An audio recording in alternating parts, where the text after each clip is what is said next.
Okay, carrying on into lesson 6 of basic form Yang Lu Chan.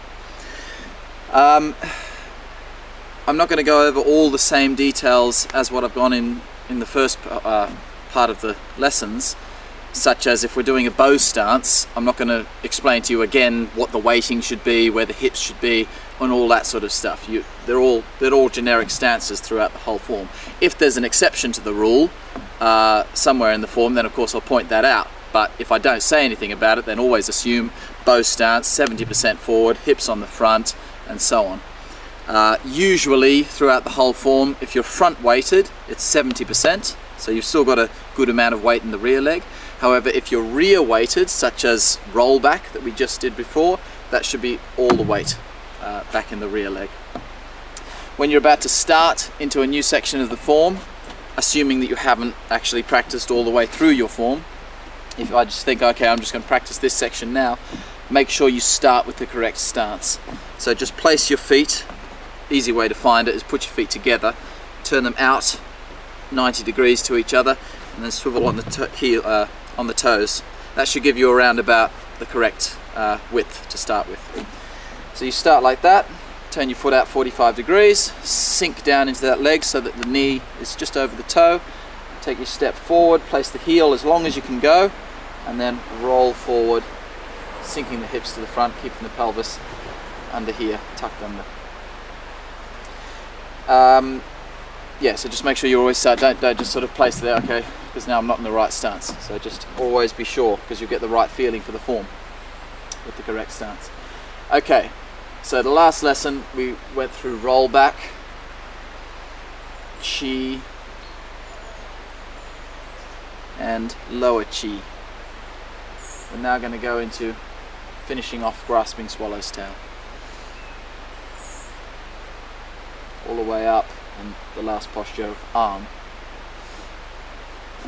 Okay, from here, it's a fairly simple set of movements with this one. You're simply going to do, again, just sinking back and changing forward. Make sure that when you're doing any of these movements where we're just going back and forth, the same kind of principles apply as to when you're taking a step. So remember in our stepping lesson, I was talking about things like making sure you're staying totally sunk in that leg and just allowing that leg to move, and not, for instance, bobbing up and bobbing down and plonking your weight and things like this, staying very controlled in your movement.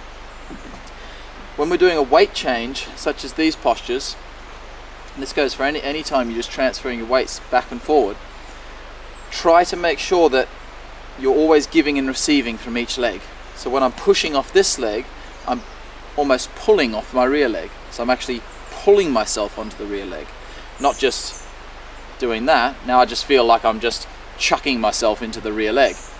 Whereas now I feel like this leg is controlling what this leg is giving it, as opposed to me just dumping all the weight into it. This leg is controlling and sinking like that. So effectively what we're getting is just a very basic understanding of it. Make sure that when you push off this leg, you don't just do that.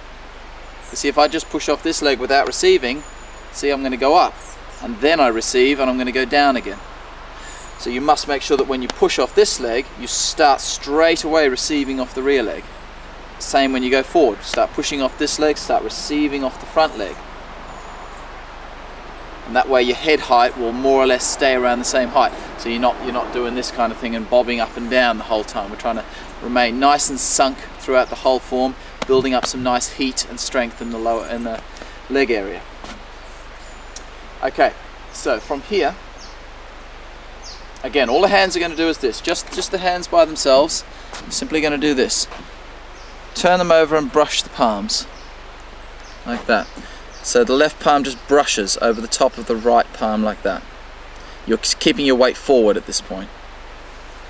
As soon as the fingers part, they're going to go like this. They've got 3 elements. There's just going to a neutral state. See that? So the right hand is yin to start with. The left hand is yang from the previous posture. Brush the palm over the right palm. See, they've gone to like a neutral state. So they're not yang and they're not yin. They're just there. 3 elements for this movement. Yang, pushing out, like you're striking outward like that. So strike them out yang, scoop in around behind your hips like this, so they're going yin now effectively. They'll come back about as far as your own hips. Don't go right behind your body like this. So neutral, yang, scoop till they get to your hips. See how the fingers are now pointing forward like that when they get to my hip level. And then the yin, they're going to go back slightly yang as they strike forward like that. You strike them with the fingers. So they're not going fully yang like this. They're just like that, indicating a finger strike. So they're just fractionally yang. So that's what we're going to do for that posture. Like that. Brush. As soon as the fingers separate, they start going yang. And as soon as they start traveling backward, see they're traveling outward at the moment. When they start coming back, they start scooping. When they get to the hips, the fingers should tuck in. So the fingers are pointing forward and then jabbing forward like this. So make sure you're not doing something like this. See, the fingers are too late and the fingers are flicking out now. We don't want them to flick out. We want them to be tucked ready, so they're already facing forward, and the whole from hip to strike, the fingers are already facing in their right direction for that posture. Okay, what the body's going to do is, as you brush the palms, you just leave your weight in the front leg.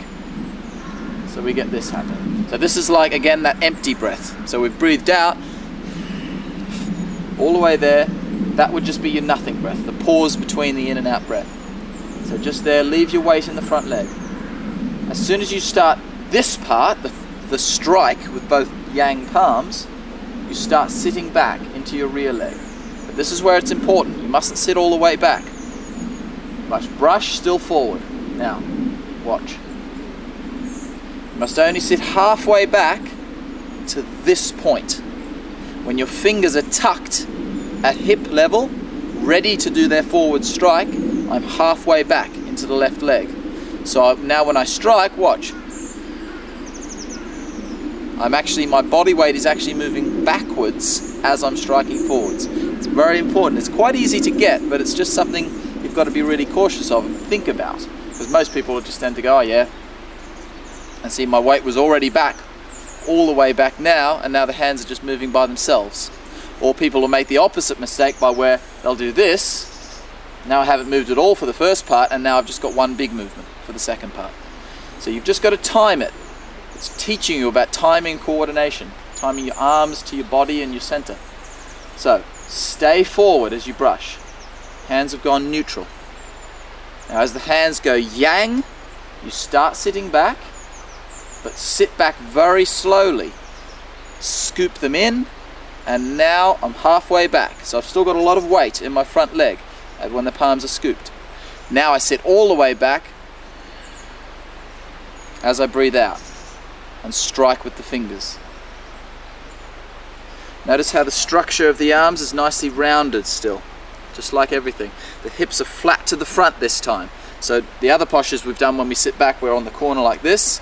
This time, as we do the strike, you're really sinking back like this with the hips on the front. The palms are still rounded, so don't tuck your elbows in like this. Have it out like that. Your fingers then will naturally follow the curvature of that person's body. You're jamming your fingers up underneath the ribs, like this. So just keep your elbows slightly out, your quad open. Your palms are not down too low, they're just, again, about floating rib height, the lower part of your ribs, like that. And they're slightly in a yang state. The breathing for that is in and out for the whole movement, because it's a long, bigger movement. So with this one, you're going to, again, as I said, the brush is just your empty breath. You're going to breathe in now, all the way to there. Now your out breath would be for the forward strike. There's your out breath as you sit all your weight back into your left foot. Okay, from here, simple weight movement, just transfer your weight straight back into the front leg, like that. Back to your normal 70% forward bow stance with the hips on the front. all your palms are going to do is, they're in the yang state, they're going to go slightly yin as you come halfway forward. The wrist comes to about forehead height. So see, my hands are actually a little bit above my head. Don't just raise them to here, raise them a little bit up, because as I come to that 70% full bow stance, they're going to drop slightly. See, so they have that lift and sink. It's not like a forward movement, it's an upward and a gouging down type of movement, but subtly. Don't start doing this with your arms.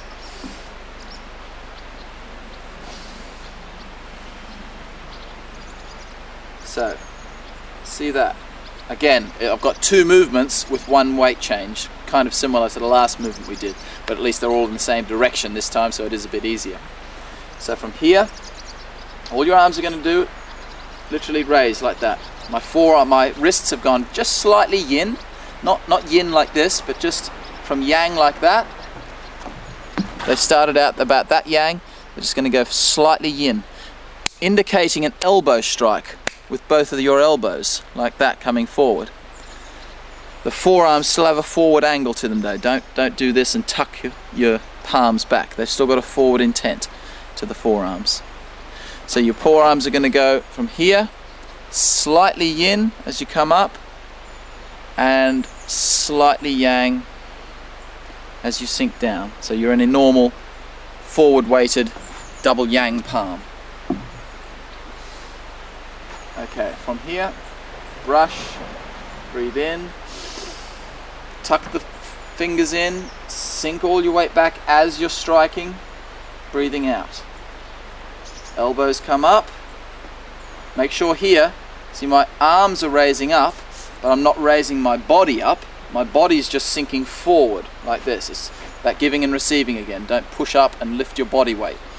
Just your forearms raise up, and then your forearms will sit down for the second part of the movement.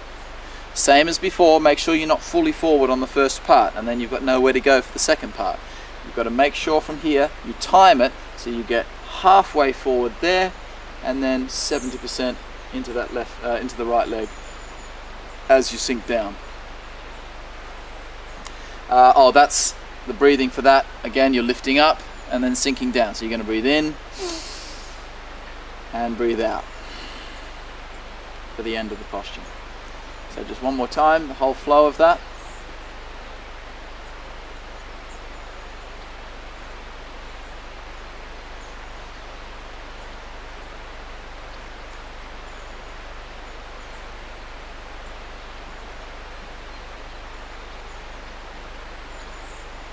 See the flow from here, from this movement, you've got to sort of carry it into the second posture. So again, we want to round off the edges. Don't have a pause there. Although your hands will be yang and then into yin, try to think of it as continuing on that path. So you're going to strike your fingers forward. See how they continue? They never stop there. They just fold in, like they're rolling back this way almost. They're rolling in and then rolling over this way into the follow-up posture.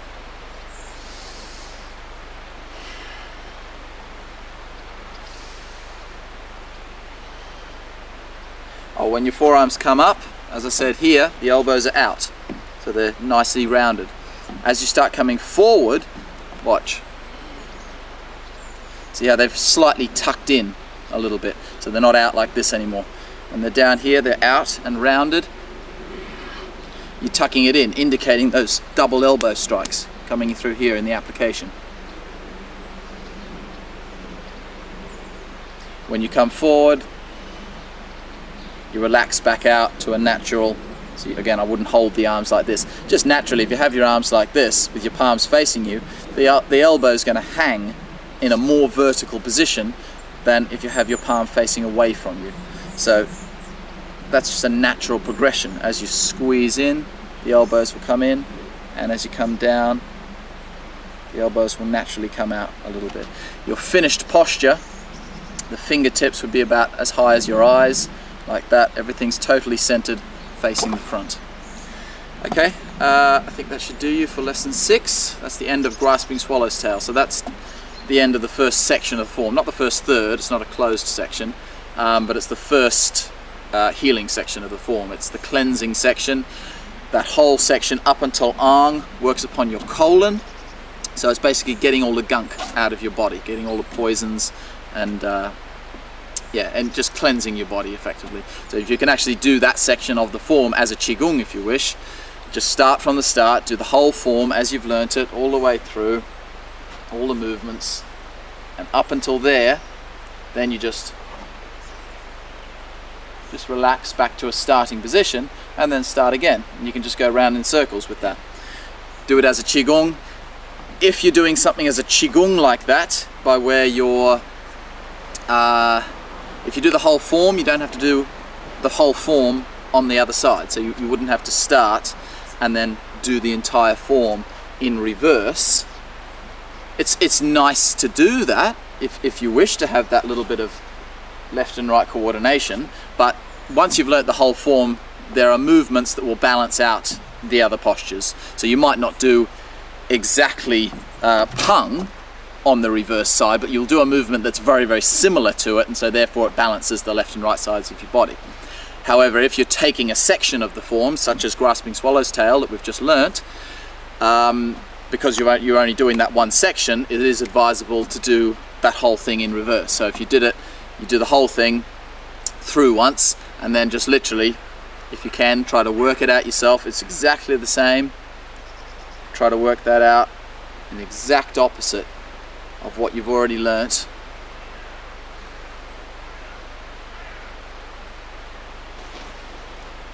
And so on. Okay, thank you very much. End of lesson 6.